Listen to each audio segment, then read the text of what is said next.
Before I introduce Dr. Foley, I'd like to say some words about Thomas Baker, the man whose name we recall with an annual oration and whose legacy is a good example of a successful Australian marriage of science, technology and engineering. Thomas Baker's family migrated to Adelaide from England in 1865 when he was 11. He had an interesting early life, leaving his father's carriage building business when he was 22, moving to Queensland, getting married, studying pharmaceutical chemistry, and then practicing as a pharmacist and dental surgeon until he was 27. He then moved to Melbourne with his wife Alice and spent just over a year studying medicine at Melbourne University until he became fascinated with the new science of photography and decided to make this his career.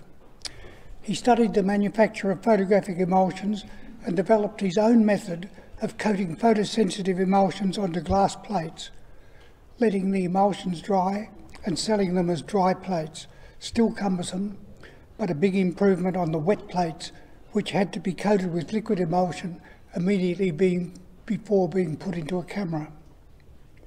He set up business as the Austral Plate Company a year later and later formed a partnership with John Rouse, a marketing man. Meanwhile, in the USA, George Eastman had formed a dry plate company and then developed the ability to coat emulsions onto a flexible base. This invention of roll film led to the development of simple cameras. This caused a huge boom in amateur photography and the invention of the trademark Kodak by Eastman using his favourite letter K.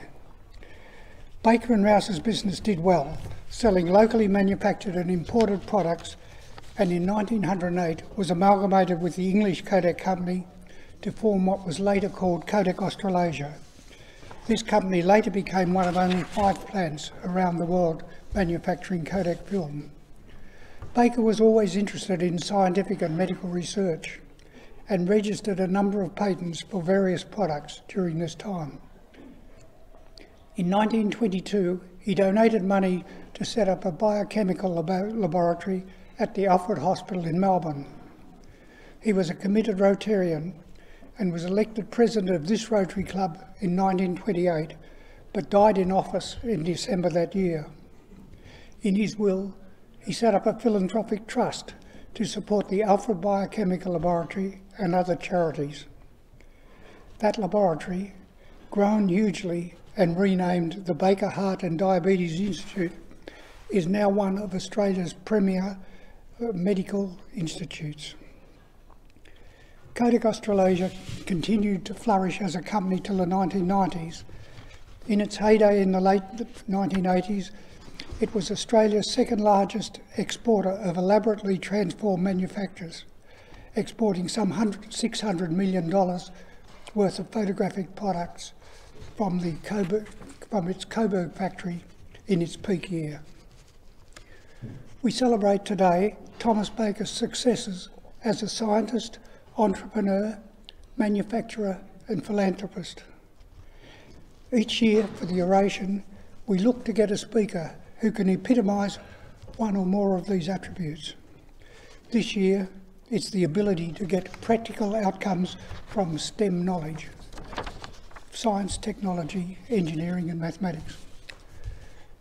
That is why today we are privileged to have Australia's chief scientist to address us. Dr. Cathy Foley is a living illustration on how basic research can lead to practical outcomes. In her PhD years, she studied the properties of a semiconductor, indium nitride, and its possible use to produce white light.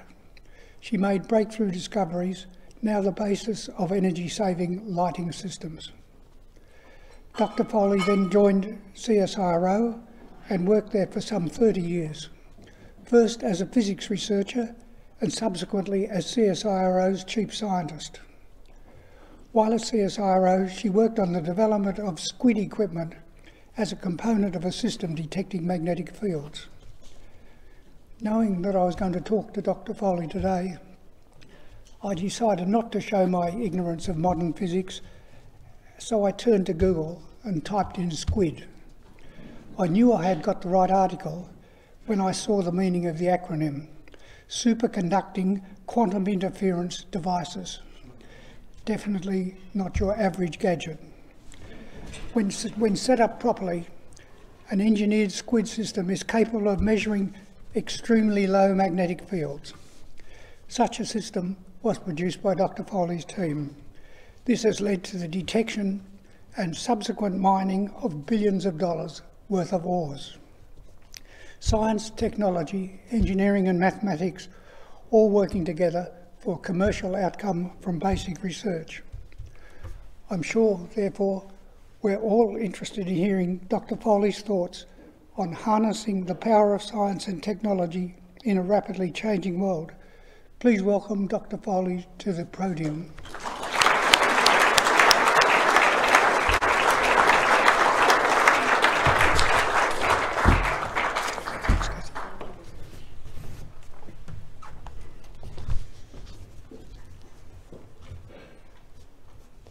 Well, thank you, Dr. Johnson, for that very kind and generous introduction.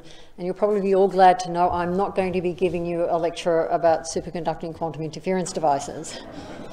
But I would like to begin by also acknowledging the traditional custodians of land we are meeting on here and also around the country. Here we're on the lands of the Kulin Nation, and I want to acknowledge the elders who are caring for these lands now. I want to pay my respects to the old ones who've come before and also the young ones who will follow. I also acknowledge the value of Indigenous Australians and how they are bringing science and knowledge to us now in ways we didn't actually understand previously. I think it's very important for us to be able to engage with Indigenous communities and that we actually embrace their knowledge and build a sustainable future together. So, Rotary President Reg Smith and distinguished guests, I actually am really deeply honoured to be here today in the company of you all here to deliver the 2022 Thomas Baker Oration. And I actually want to thank Rotary for this opportunity. It's very special to me. The Rotary Club of Melbourne was actually only 7 years young when Thomas Baker was its president. So 94 years later, I have to say it's great to see that you're still growing strong, and it's an incredible testament to the valuable humanitarian service provided at home and abroad to help create a better world. And the last time you welcomed Australia's Chief Scientist was in 2016 when Dr. Alan Finkel delivered the inaugural Thomas Baker Oration. And it is indeed a privilege to be following in your footsteps, Alan, 6 years later. With nearly a century separating the world of Thomas Baker that he left behind and where we are today, I've actually been reflecting on the passing of time, thinking on the life of the wide-ranging interests which we just heard about of this celebrated son of Australia. And I couldn't help but ask one question. If Thomas Baker was living in the 21st century, what fields of human endeavour would have interested him then or now? With so many exciting technological frontiers being explored and advanced, what would capture the attention of a man described as a curious scientific mind and a talent for technology? Would it be 3D printing, magnetic resonance imaging? Would it be systems engineering, artificial intelligence, or perhaps quantum computing? Couldn't help but put that in. One thing is for certain, so much has changed since Baker's time. Even the photography business of Kodak, the 20th century's global market leader, as we just heard, which Baker was a major part of, it actually collapsed under the weight of digital disruption. Yet, the parallels between our two worlds cannot be overlooked. We have, unfortunately, war in Europe, geopolitical tensions, global pandemics, disruptive technologies. These are all features of both periods. In fact, as early as the 1920s, there were a few people actually talking about climate change, global warming, and the greenhouse effect. What is different today is that we now have and continue to develop better and more powerful tools to understand the world around us. These tools are helping us to tackle the big challenges we face in an increasingly dynamic world. There has never been a better time than right now to harness the power of science and technology to solve complex challenges and make the world a better place. This is, in essence, what I want to speak to you about today. But first, let me share a little bit about my personal story. When I was in high school, I wanted to save the world. And after year 12 in 1975, I worked with the young Wangamara people near Toowoomba region in Burke in Western New South Wales. I helped run a preschool for the local kids from the reserve where most of the Burke Aboriginal people lived. My aim was to help address injustices and improve societal perceptions. But it was frustrating, as I have to admit that I made absolutely no impact, or very little if any. However, what I did learn was that I like to change the system rather than work on the one-to-one level. So I decided I'd be a school teacher, and that is a very eminent and important profession. And remembering that when I was leaving school back then, the choices for women were mainly things like, apart from being a school teacher, being a secretary, a hairdresser, a nurse, or a nun in my case because I come from a Catholic background. But secretly, I yearned to be a scientist, as I thought this would be my way to change the world. I wanted to make a bigger impact beyond the classroom. And if you can change the world, what better way to do it than by studying physics? Towards the end of my undergraduate degree, one of my science lecturers, Dr. Heather Adamson, she challenged me actually in the car park at the university, just as I was finishing off my undergraduate degree. And she challenged me to do an honours degree, followed by a PhD, and then become a scientist. No one had ever challenged me like this before. So I changed my plans. I did my honours, then my PhD, got a job at the CSIRO, and there I stayed for over 35 years, and during that time had about 20 different roles. This education and experience laid down a strong foundation for becoming Australia's Chief Scientist. It also underscored the power of mentoring in helping people believe in themselves and to unlock their potential. Growing up at a time when science was not considered as the natural first choice for women, Dr. Heather Adamson's encouragement gave me the self-belief that it was possible to achieve my dreams. My education and career have given me deep insights into the power of science and technology to change the world, backed by first-hand experience and observation.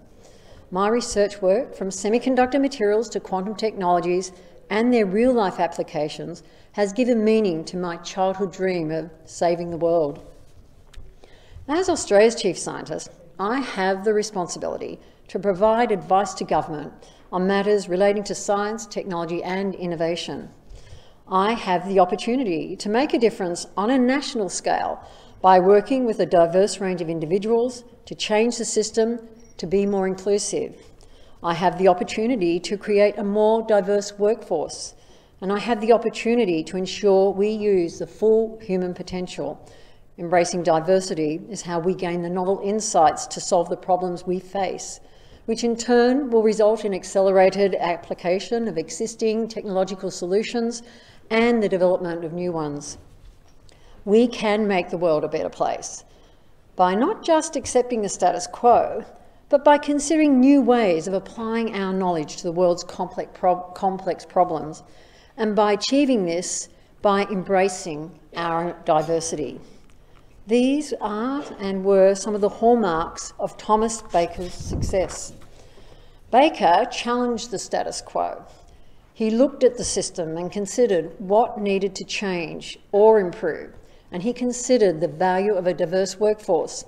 His wife and sister-in-law were partners in his business and research.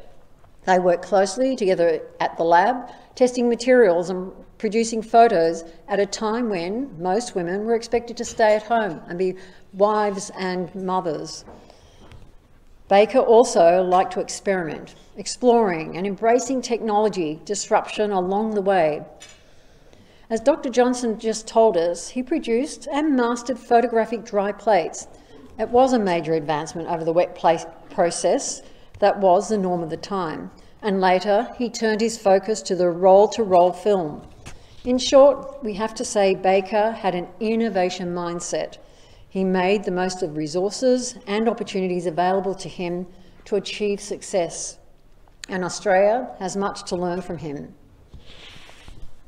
As I have mentioned, I have the great privilege of being Australia's Chief Scientist. And with this role comes various responsibilities and opportunities. First and foremost, I am a scientist, however. And when I view the world through my research lens, I actually do see a bright outlook. The power of science and technology can solve the greatest and most complex challenges mankind faces in the 21st century. And I have hope for a better future for Australia and the world. The world I wanted to save in high school in 1975 is very different to the one we now live in. The scale and pace of innovation has been phenomenal, yet it is easy to forget how much transformation has occurred already. Let's think back 30 or 40 years. When I graduated with my PhD over 35 years ago, it's actually nearly 40 years ago, my goodness, the first mobile phone calls were just being made. The first Super Mario Brothers video games was released by Nintendo. Windows version 1 had just been released. We listened to music on CDs for the first time. We had the first test for AIDS that had just been developed, and the hole in the ozone layer had just been discovered. They were all a novelty, but the world has rapidly changed since they were first introduced or considered. We have seen a massive expansion in technology: smartphones, electric cars, driverless vehicles and aircraft, the Internet of Things, with up to 40 billion connected devices worldwide in 2021. Emerging technologies such as artificial intelligence are revolutionising many things from speech recognition to healthcare, education and manufacturing. Tech advances over the next 30 to 40 years will surpass anything we've seen or can even imagine now. However, in the midst of this transformation, there are national and global challenges that need to be urgently tackled. In the space of about 3 years, let's count them up, Australia has lived through severe drought, deadly floods, bushfires, a recession, a once-in-a-century pandemic, we've got to go to the other hand, not to speak of associated challenges with supply chains disruptions, and this is made worse by geopolitical tensions. So an example of one of these, of course, is the challenge of the COVID-19 pandemic. It took the world a record 300 days to produce a safe and effective vaccine after the World Health Organization declared a public health emergency on an international scale. Even so, many lives could have been saved if we had achieved this feat in an even shorter period.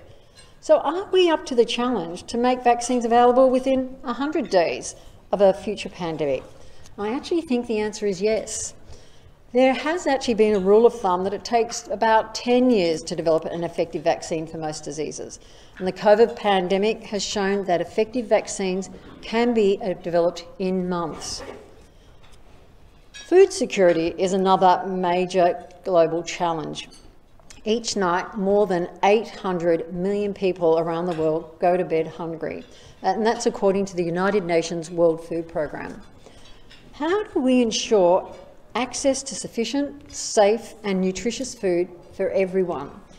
And in raising food security as an issue, I actually would like to acknowledge Rotary Melbourne's project to improve nutrition for Aboriginal children in remote communities. It's one of your many causes, and it's a great example of how your work helps improve the lives and create a better world. We also want a world of low carbon emissions, and our nation wants to boost renewable energy production and build new low emissions industries. And Australia and a number of countries around the world have committed to a net zero emission economy and world by 2050. Emissions reduction is a huge challenge for most economies. So we've got net zero emissions, food security for all, 100 days mission to respond to the future pandemics. How do we turn these aspirations into reality? And the answer is, of course, science. Science is the solution, and science and its applications of scientific knowledge offer practical pathways to achieving these goals. And science is uniquely placed, given its strengths in problem solving and experimentation. Science must transcend merely troubleshooting and reacting to problems. And there's a great quote here from Professor John Shine, who's the Academy of Science immediate past president. And he recently pointed out, and I'm quoted here, "Science is about far more than crisis management. It's about how we understand our present and future and realise our potential as people." That is why, as a nation, it is important that we discuss the world we want.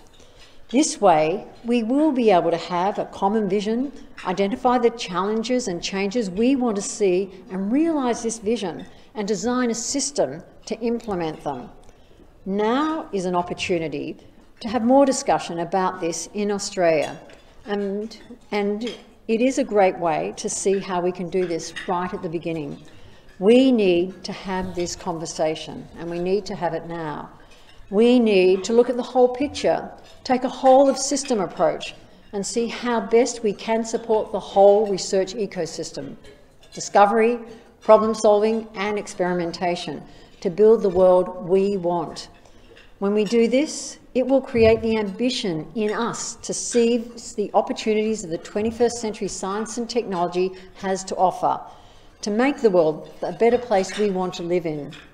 And opportunities are absolutely endless. Science and technology can lead to extraordinary things for Australia. We have world-class scientific research capability to support the development of globally competitive deep tech industries. But Australia needs to be ambitious. We need to be able to not only globally be competitive, but be a world leader in critical technologies. Those technologies can be significantly enhanced or pose a risk to our national interest, and these technologies have the capacity to future-proof our economy and create a safer and more resilient nation. Critical technologies create enormous opportunities, underpin exponential improvements in productivity, facilitate economic growth, and are the basis for creating high-value jobs. And I'm pleased to say Australia is making strong progress in creating the foundations for a thriving ecosystem in this area. We have a blueprint for critical technologies to maximise the opportunities and manage the risks that come from them, including emerging digital ones such as artificial intelligence and quantum computing. We have been investing in quantum research and development for decades, and in recent years, AI has also become a major focus for us. These technologies are transforming the way we live, the way we work, and the way we conduct science. They have opened up a new world for us in unprecedented opportunities that Australia must do well in and tap into. Let's take artificial intelligence, Internet of Things, big data and robotics. They are all driving capabilities for developing virtual replicas of physical systems, known as digital twins, that can improve decision-making and develop potential solutions for better modelling. Imagine if we could develop digital twins of not only physical systems like infrastructure, but more complex systems like the economy, health and the environment. A digital twin for Australia's economy could help us run simulations of the economy, study performance issues within it and generate possible improvements. We could then use the insights gained to better manage the economy, maybe boost growth, improve productivity, reduce inflation and unemployment, or even forestall a recession. Of course, digital twins of our economy, our health systems and so on, will require having enormous computing power to simulate what happens in those areas in the real world, possibly using quantum simulation. Which brings me to quantum information technology, the next big thing in the digital revolution. Researchers still have a way to go, but this technology is far from futuristic.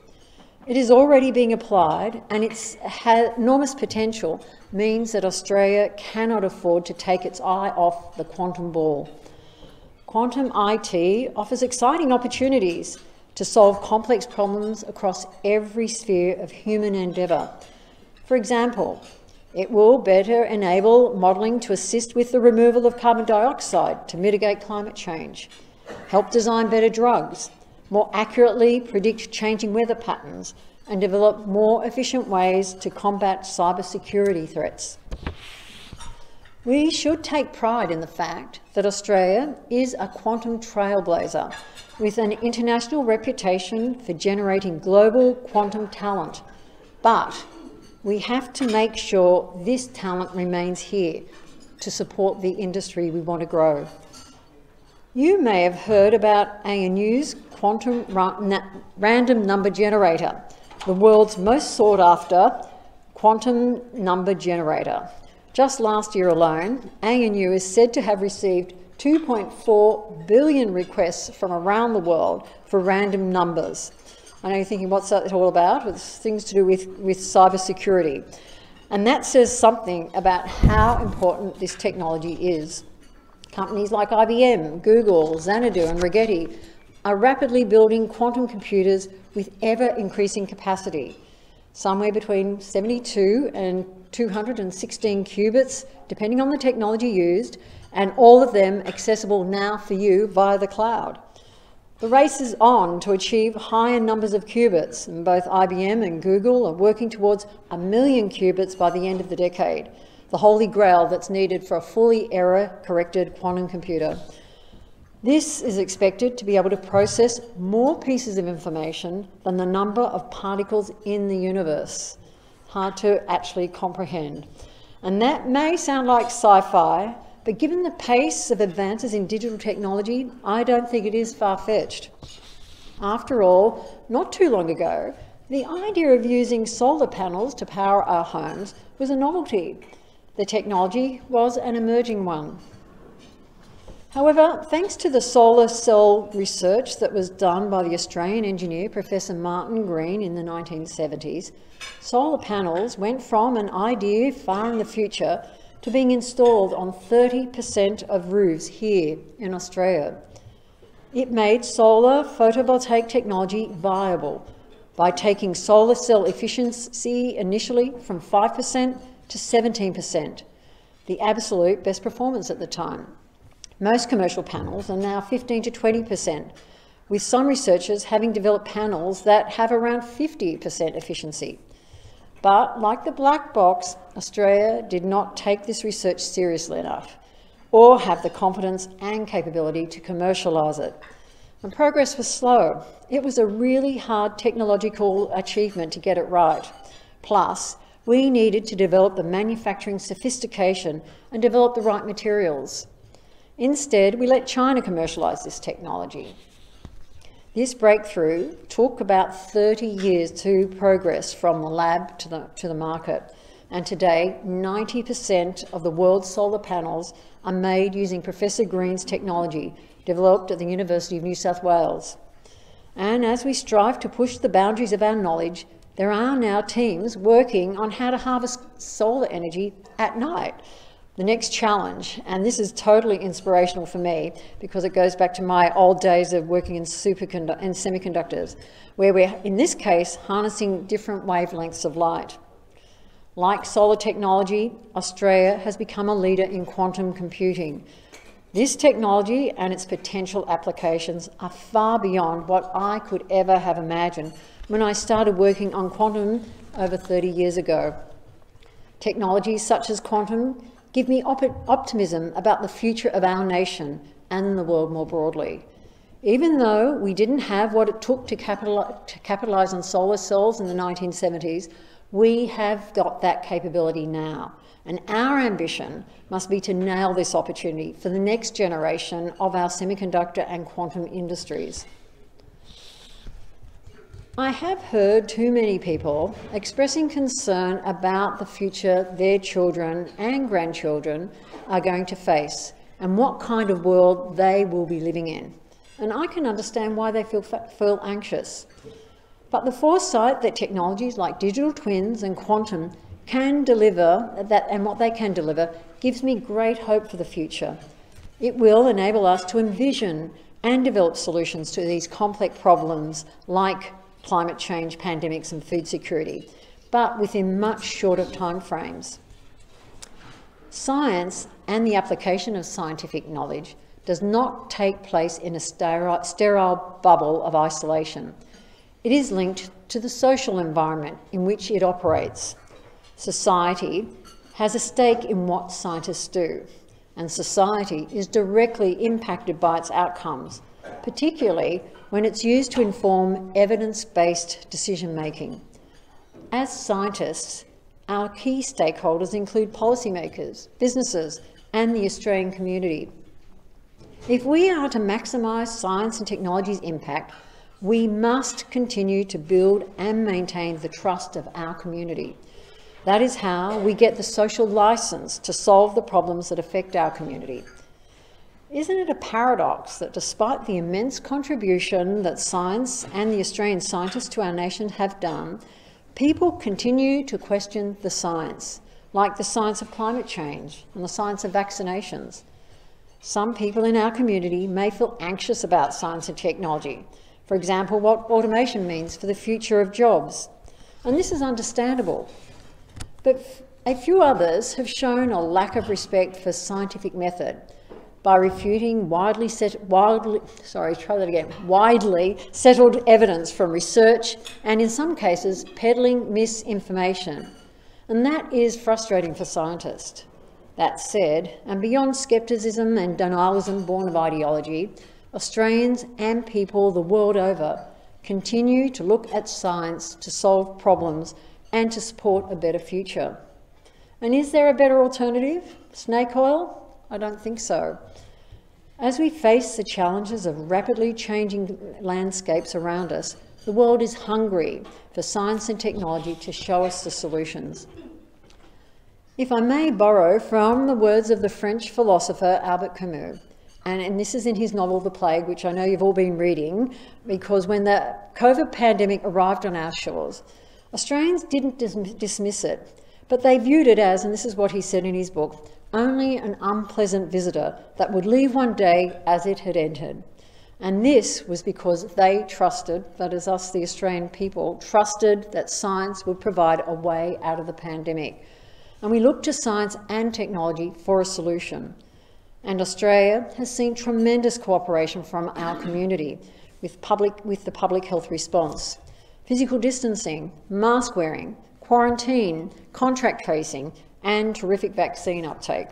And it was refreshing to see state premiers and health officials frequently referencing in their daily briefing what the science says or what the health experts say to back their response measures.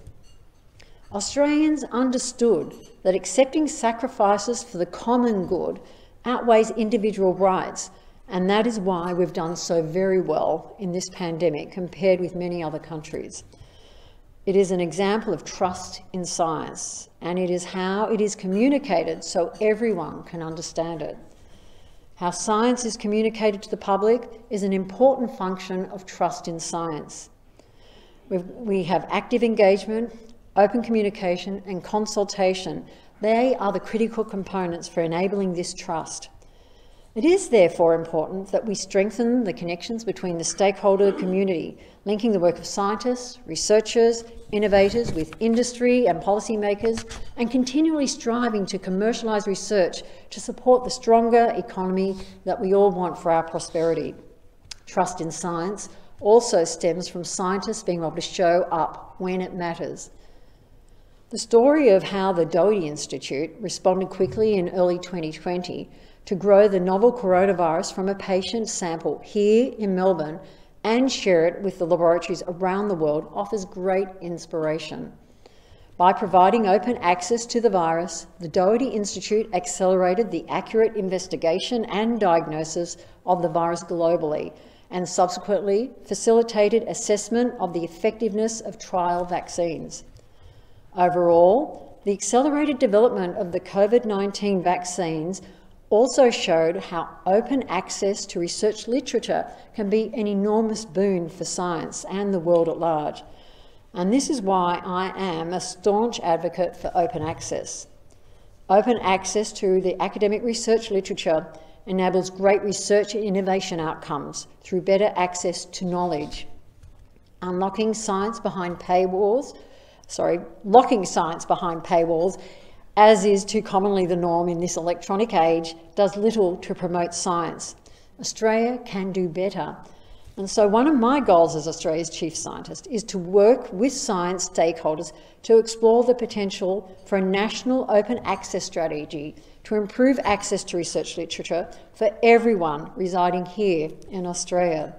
And this way, we can build a more informed and engaged society, boost innovation outcomes, fight fake news and misinformation, and increase trust in science. But we scientists must also keep our end up and look after our own backyard. For scientists to continue to be accorded the respect we deserve as legitimate authorities of our fields, to whom government and others turn for expert advice, we need to reinforce our basic operational principles of research integrity, quality, and excellence. This is developing our side of the social equation. And scientists who demonstrate these principles and communicate the benefits of translating science are fulfilling their side of the contract by going the extra mile and taking the extra step to realise the impact of their work.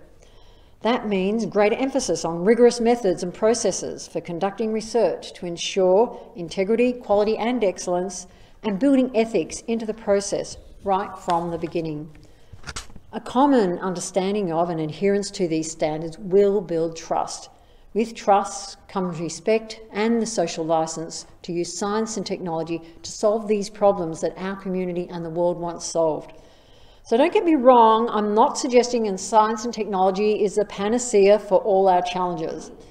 But science needs to make connections and work with a range of other disciplines if we're going to bring this together. And we need to have the different tools to solve these complex problems. Engineering tools, social science tools, including marketing and communication, and philosophy tools such as ethics. It also needs to make connections with the broader community, including non-for-profit organisations such as yours.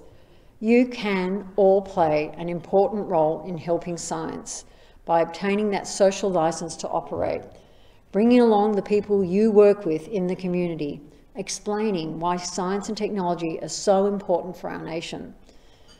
So, what brings all this together? It's the power that comes from diversity. It's the power from using our full human potential. Science is the common language, enabling efficient collaboration and cooperation, linking the world of scientists, researchers and innovators with industry, policymakers and the community. Science is an enabler. It allows us to work together for a common purpose across disciplines and across borders. Gaining social licence is critical, and this is done through effective communication. We also need to make sure new technologies do not have unintended consequences, and so the importance of building social licence from day one is critical. This is how you build public trust. You get why science is so important and why you need to bring others along. As we face the challenges of a rapidly changing landscape, the world is hungry for science and technology to show us the solutions. And Australia has more to offer than ever before. But we need to be ambitious and harness this opportunity before us. The breakthroughs of the next 30 and 40 years will be extraordinary, but success will not fall into our lap. We need to work earnestly and smartly to realise the enormous benefits of science and technology in Australia. We need to get the social licence right to solve these complex problems. We scientists must prioritise communication and engagement with our community to build the trust in our work. There needs to be greater emphasis on rigorous methods and processes when we conduct our research. Australia must improve open access of our research literature, and Australia must use our full human potential as a nation. So let's get down to work to make the necessary changes, to seize the opportunities that science and technology have to offer in this century. So let's finalise by taking the cue from Thomas Baker's life as a man of action. And I really like how Rotary Melbourne's Vice President with CA Hacks, and he described the motto of Thomas Baker's life following his death in 1928. It's a motto that I think we can all live by. Deeds, not words. Thank you very much.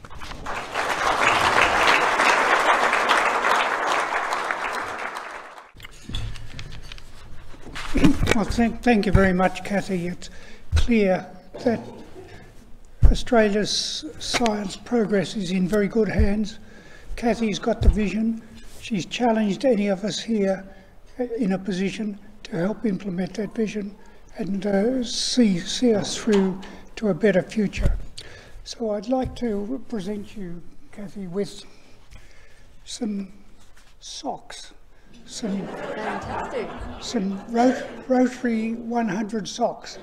I'd like to say they were knitted personally by past President Philip Endersby, but I suspect they were made on sophisticated Italian machinery in his factory, 200% Australian.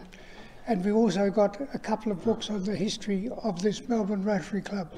So can you all thank Cathy for her speech? Thank you.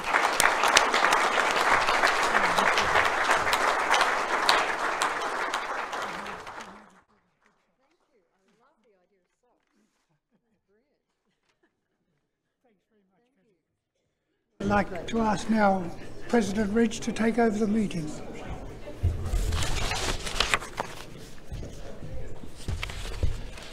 Wow, that was a great oration. Thank you so much, Dr. Foley. I'd just like to really emphasise just how important it is to our club to stay connected with leaders such as the Chief Scientist, and I hope you've been inspired, as I have today, with her presentation. Thanks also to all of our guests for attending today. We're delighted to have you here.